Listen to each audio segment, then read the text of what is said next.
Ya, karibu na leo nataka nikakuonyesha namna ya kurekodi au namna ya kutengeneza logo yako kama hii. Hii ni logo ambayo ni simple kabisa ambayo inaitwa Art Club, the logo of the world of creativity. Kwa hiyo hii ni logo ambayo nimeitengeneza tu mfano simple ambayo hatua zake kiweza kuzipitia, unaweza kutengeneza pia logo nyingine ambayo ni nzuri zaidi ya hii. Na bila kupoteza muda basi nikakuonyesha namna ya kuweza kutengeneza hii logo. Ukija kwenye PowerPoint yako, kama unavyojua ni mfululizo wa PowerPoint, unaenda kwenye new slide. Kisha enda kwenye new slide au blank slide. Kwenye blank slide kama hii, akisha basi unafuta haya mambo yote yanayoonekana hapo, mabox ambayo yaeleweki. Alafu utaenda kwenye insert juu hapa. Kisha kwenye insert nenda kwenye shapes. Kisha kwenye shapes chukua hii umbo ambalo nalo linaitwa isosceles triangles, umbo la pembe tatu ambalo linalingana kote. Njoo lichore umbo lako. Nimeshika shift afu ndo nikawa nachora, maana yake haiwezi ikaribika. Usiposhika shift maana yake kuchora kama kawaida, unaona umbo langu litakuwa vizuri sana. Kwa hiyo ukishakuwa na umbo lako namna hii, likopi na kulipaste, ambayo kwenye keyboard yako shortcut ni Control D. Alafu utakalo likopi lingine liweke juu ya mwenzake, size ambayo nataka, ujue huko ndio itakuwa ndio herufi yangu. Kwa hiyo ukiangalia hii herufi yangu A ina ukubwa namna hiyo. Wewe utachagua tu size ambayo nataka. Mimi nachagua size hii hapa. Alafu nita select mambo yote mawili kwa Control na A. Alafu nitaenda kwenye format hapa juu. Hapa kwenye format nitaenda kwenye image shape, alafu nitaenda kwenye fragment. Kwenye fragment maana yake nimekatakata ili umbo katika vipande ambavyo vinaonekana. So bila kupoteza muda, nikija nikiklik hapa katikati nikiondoa, naona hichi kipande kinatoka. Hichi kinatoka, kwa hiyo hichi kinajitegemea. Tayari nishapata kitu cha namna ambacho nilikuwa nataka, nilikuwa nimeshapata hili tayari hapa. Unaweza ukachukua kwenye herufi za kawaida, lakini mimi nimeprefer kutumia njia. Kwa hiyo mwisho nitaenda kufuta hichi sikitaki, na hata hichi pia sikihitaji. Sasa ukiangalia kwa makini hii logo yangu ni A hapa, huu imeishia hapa katikati. Mguu mmoja wa A umeishia katikati hapa. Kwa hiyo na mimi nitakachofanya hapa, nataka kufanya hivyo. Nitarudi pale kwenye insert pia, alafu nitasema chukua rectangle shape. Nitakachofanya nitachagua nataka ni kati ya wapi, kama ni hapa basi nitachora hii rectangle yangu hapa, na nitapita process ile ya mwanzo, au nitapitia zile hatua za mwanzo za ku highlight zote mbili kwanza, mambo yote mawili. Nitaenda kwenye shape, alafu nitaenda kwenye merge shape, alafu nitaenda kwenye fragment pia. Basi nitatoa hichi kipande ambacho sikihitaji, hichi kitakuwa kimetoka. Kwa hiyo na hichi pia nikikitoa kitakuwa kimetoka. Unaona? Kwa hiyo hichi kilichotoka hapo sasa, unaona mguu wangu wa A uko nusu hapa. So naweza nikarudisha sasa hichi kipande kilichotoka hichi hapa, nikaenda kwenye rotate, nikakirotate kwenye hii rotate left 90 degrees, au naweza nikashikia hichi kinani cha juu hapa, hichi kikioni chake cha juu, alafu nikazungusha tu ninavyotaka. Kama mkono wako utakuwa sahihi, zungusha hivyo. Kama utaona utakuwa sahihi, basi pitia kwenye rotate huko. Then kisha rotate namna hii, unakuja unaweka kipande chako hapa. Sorry, nilikuwa nimesha rotate, kwa hiyo nakuja nakiweka hapa. Okay, unaweza ukakizungusha tu mpaka sehemu ukubwa ambao unataka wewe mwenyewe. Basi hichi nakirudisha ndani kidogo, naona kimelingana na umbo la mwenzake hapo. Naweza nikakirudisha chini kidogo kilingane. Naweza nikakileta hapa, au naweza yaani kisha katu sawa kutoka na test yako basi. Then utakachokifanya kitu kingine ni kwamba uta highlight zote mbili. Unaweza kwa Control A au kaja uka highlight namna hii. Hakikisha kwamba unaenda kwenye format, alafu unachagua shape outline, sema no shape outline for time being, alafu peleka juu kidogo zilingane. Then unaweza kaniuliza kwa nini umetaka hii iwe na mguu mmoja mrefu mmoja mfupi. Hii ndio creative tunayoangalia, kwamba logo ni kitu ambacho kinachokuwakilisha kwamba ni kitu ambacho ni creative. Ni sana kuandika tu kwamba nimeandika hivi. Kwa hiyo ni creativity tu, sio kwamba kuna maana zaidi ya creativity yako. Na logo ni kitu ambacho kinawakilisha, ni symbol tu ambayo inawakilisha wewe. Then unakuja kwenye Control A, una highlight kazi yako yote. Alafu utaenda kufili umbo lako. Unaweza ka right click hapa kwenye ile umbo lako, alafu kasema format object. Hapo utaenda kwenye format shape imekuja, kuna fill, alafu kuna effects na kuna hizi size properties zake.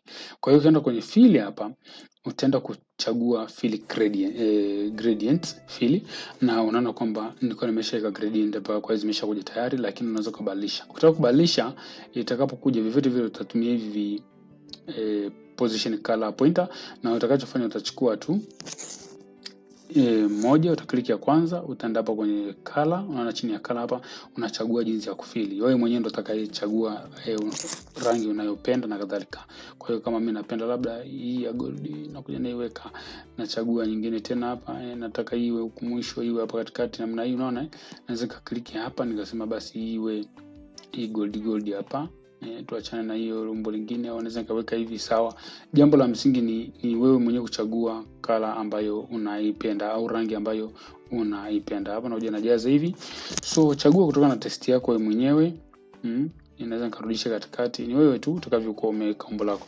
So unaona nina umbo langu tayari hapa limekaa namna hii, na bado nikija kwenye hii fill hapa, ili fill nitakachokuwa nimekifanya hapa ni kuongeza brightness yangu, na ukipunguza itakuwa hivi, ukiongeza itakuwa hivi. Ongeza tu mpaka ifike kwenye 30 au 40. Ni wewe mwenyewe. Naweza nikaongeza mpaka kwenye 43 au 45, sio mbaya, itakuwa bright.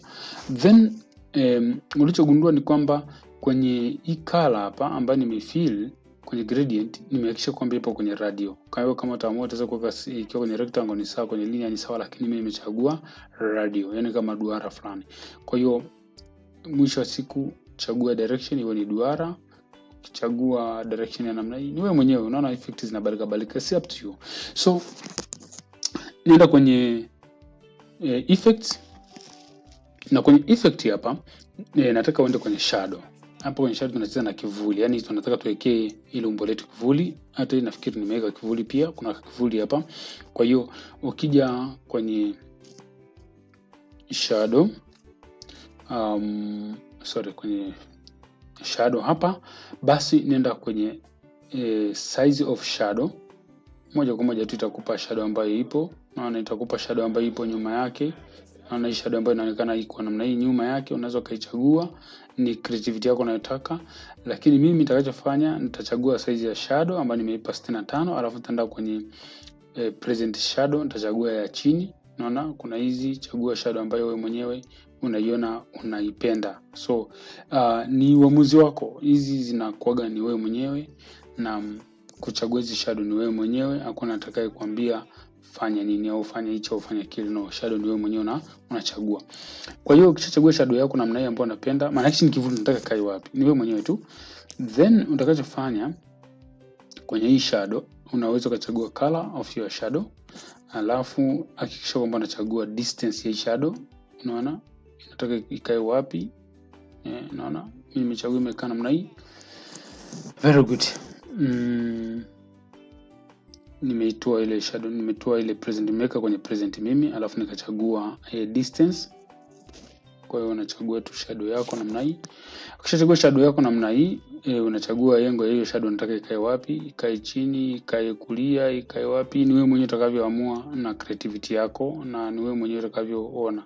So tuiweke wapi? Naweza nikaamua nikaiweka huku. Ni wewe mwenyewe utakavyoona. Then nitakachofanya nasema kuna blur imeonekana hapa, naweza nikarudisha, kwa hiyo maandishi yangu yanaonekana vizuri kabisa pale. Then nitakachofanya nasema distance izirudi kidogo kwenye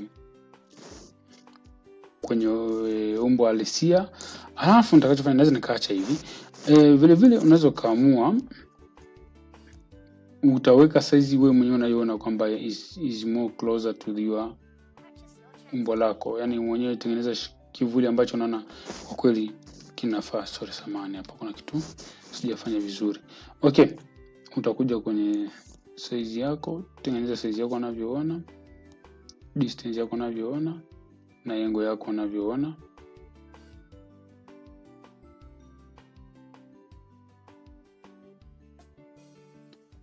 Nitaondoa blur,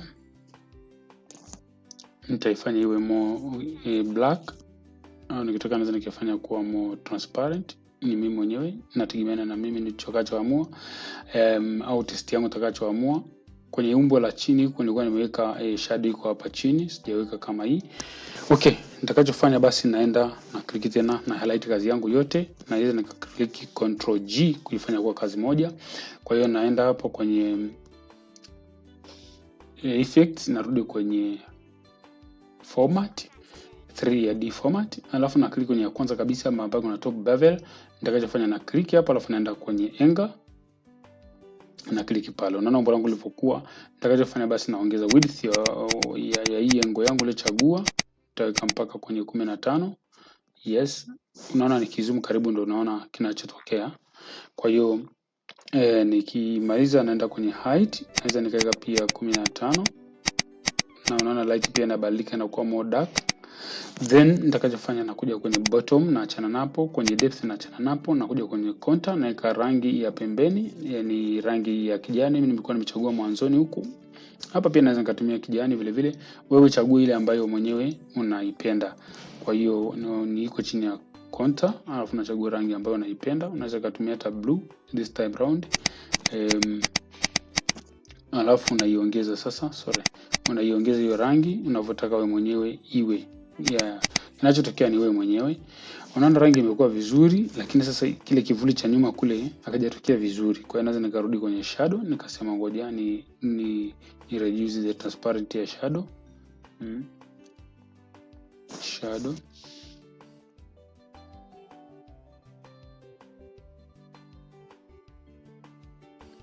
Alafu naweza nikaipa distance. Sorry. Hii ndio nimesha group, kwa hiyo inabidi ni group kwanza.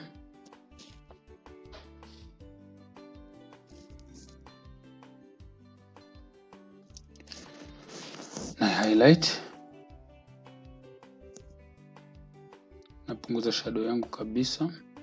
Naifanyia transparent na 95 hapo ili iweze kunipa uhuru wa kufanya kazi yangu vizuri. Alafu na highlight, narudi huko naendelea na kazi yangu, niko hapa. Then nitakachofanya, kama utapenda nitumie ile kijani ya mwanzo naweza nikaitumia, lakini nitatumia more dark, green more dark, itakuwa ni nzuri. Mwanzo nilikuwa nimetumia hii hapa, so kuna hii inayong'aa, lakini kwa mimi nilikuwa nimetumia more dark green. Then nitakachofanya kingine, nitakuja hapa, ukiangalia hapa kuna kama ka upenyo fulani hapa chini kamepinda, hapa sijakaweka, lakini nitakaweka tu baadaye. Nitakachofanya nitaenda kwenye insert, nitaenda kuchukua text box, alafu nitaandika sasa RT kukamilisha neno langu kwamba hii ni A, hii ni R, hii ni RT, maana itakuwa ni art. Naweza nikaongeza ukubwa wa hili neno art, alafu nitaenda kwenye mwandiko, nitachagua mwandiko huu ambao unaoitwa Alessa personal use. Nitakuja nitauweka hapa. Naweza nika increase the size, na ukitaka mwandiko wako unaweza kuacha kama ulivyo, alafu unakuja kwenye format, fill shape. Ukienda kwenye gradient, mara nyingi ukifili inaweza kukusumbua. Unaona kwa mfano hapa kwa sababu nina haya maandishi hapa, nikienda kwenye fill, nikaenda kwenye gradient, nikiklik fill, gradient yangu nikiklik namna hii ina shade the whole thing. So instead naweza nikaamua kwenda kufanya hivi. Unaweza kaamua tu ka highlight namna hii, ukaja kwenye shape, ukachukua shape, ukajuza maandishi yako kuwa kama shape. Then ukishamaliza una highlight ya umbo lako lote itabeba na ile ndani, na ile maandishi yako naenda kwenye shape, alafu unasema fragment, unatoa. Kwa hiyo ukitoa namna hii tayari umeona nimebakiza kitu ambacho ni umbo moja. Sasa naenda kwenye umbo hili langu na format, object na format, alafu nakuja kwenye gradient. Unaona sasa inakuwa kazi yangu inakuwa ni rahisi, hainisumbui kama unavyoona hapa hivi. So nitakachofanya tu hapa ni kuja na kuleta art yangu karibu. Then nitakachokifanya kingine, naweza nikafanya hii kuwa more dark, inakuwa nyeusi zaidi, mistari iwe imekolea sana. Alafu kama ukiangalia hapo pembeni nimejaza rangi nyeusi, kwa hiyo hapo unaweza ukaja ukasema shape outline, ukasema black, lakini pia unaipa weight ya hiyo black iwe nzito kidogo, alafu ndo unasema sasa black. Unaona? Kwa hiyo umbo langu litakuwa kitu cha namna hii tayari. Kwa hiyo ukiona hapa nimeweka black pembeni, unaona? Na hapa pia naweza kuweka black pembeni, ila kumbuke tu rangi nimechagua tofauti kuonyesha kwamba sitaki kufanya kitu cha kucreme. Ukishamaliza namna hii, ukiona kazi yako au umbo lako liko vizuri, unaweza kulikuza kidogo, ni wewe mwenyewe, unaweza kulipunguza kidogo, ni wewe mwenyewe. Kwa hiyo hii inategemeana na wewe mwenyewe unavyoona au test yako mwenyewe itakavyokuwa. Then utakachofanya, kumbuka kuna maandishi nimeandika hapa club. Kwa hiyo utakachofanya ni kuja kwenye text. Kuja kwenye text, una set text, unaandika neno club, club. Nimeandika kwa herufi ndogo, then kumbuka mwandiko nimetumia ni ule Alessa personal use. Kwa hiyo naenda na Alessa personal use. Sijauchagua, na uchagua Alessa personal use. Alafu nachagua size ambayo inaendana na hii neno RT hapa. Unaona? Kwa hiyo unaona ndio kitu nilichokuwa nimekifanya hapa. Wewe mwenyewe utaona tu, na sijafanya chochote kingine zaidi ya kufanya hivi. Then naweza nikacopy na kudrag huu mwandiko, nikaandika sasa the world of creativity, the world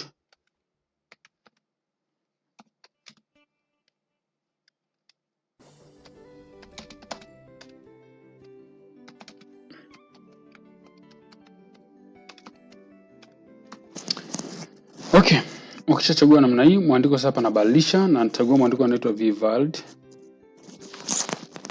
Unaona, the world of creativity, na huu mwandiko nataka ni ubold, naenda hapa tuna ubold. Alafu nikimaliza na kuja naleta mwandiko wangu mpaka hapa. Unaona hapa huu mwandiko ulikuwa una kabla fulani, ulikuwa ni huu mouse. Kwa hiyo na select, na kuja kwenye format, naenda kwenye text effect, naenda kwenye glow, nachagua hii glow na iweka hapo. Alafu naweza nikapunguza size ya mwandiko ili iendane na isipite nje ya hapa, ili kuleta ule mpangilio mzuri wa kazi. Kwa hiyo ukimaliza namna hii, naona kazi yangu imekamilika namna hiyo. Kwa hiyo hapa nilikuwa nimechagua rangi nyingine, hapa nilikuwa nimechagua nyingine. Basi kilichobakia ni kuweka sasa haka kaalama ambao unaona kanapita hivi, na haka kaalama nakawekaje. Nakuja kwenye insert, nachukua shape, nachukua oval au umbo la duara. Hapa nalibeba na lichora bila kushika shift, ili niweze kuliweka kama yai kidogo. Kwa hiyo naleka kama yai. Unaona? Naweza kuweka kama yai. Ukimaliza unalikopi na kulipaste, maana control D, na litakuja juu ya mwenzake. Kwa hiyo unaliacha hivyo hivyo tu, mnaja kubadilisha, una select yote mawili, unaenda kwenye format, unaenda kwenye ile process ya kufragment, natoa hii cha katikati, natoa na cha pembeni. Kuna cha juu na cha chini, kwa hiyo hii cha juu sikihitaji for time B, nachukua cha chini. Naenda naanzia hapa kwenye A hapa, naweka hapo ili kutengeneza ile kama kwamba art yetu inaanzia hapa na kuendelea. Yani imeanzia mbali na inaendelea mbali. Hii ni kuonyesha tu from beginning to far. Tumeanzia mahali ambapo tunaeleweka na tunaenda kusiko na mwisho. Okay, ukishamaliza namna hii, unaona hapa nilikuwa nimefill nyeupe. Kwa hiyo hapa nakuja pia na fill nyeupe. Naenda kwenye format, nasema fill, nachagua kijivu sio nyeupe, nakuja au shape outline nasema no, alafu naenda kwenye transparent nasema ikae ndani kabisa. Kwa hiyo unaona kama hii na hii ni copy and paste, isipokuwa nimeifanya kubwa. Ukimaliza right click Ctrl G kufanya kazi yako kwa moja, na hapa tayari utakuwa una logo yako ambayo ni simple logo, ambayo ni logo kabisa ya Fine Art. Kizoom namna unaona inakuwa iko vizuri na iko mahali pake. Kwa hiyo hichi kimshale kilichopita namna hii, unaona kinaendana na hii shadow ambayo iko huko nyuma yake, unaona ya ili umbo la A hapa. Kwa hiyo unaweza kutumia style hii kutengeneza vitu vingi na kutengeneza logo mbalimbali ambazo mwenyewe unapenda. Baada ya kusema hapo, nikutakia siku njema kwa kuendelea kuangalia na kutakia muda mwema. Kama umependa, nipe comment, nipe thumbs up na subscribe kwenye channel yangu.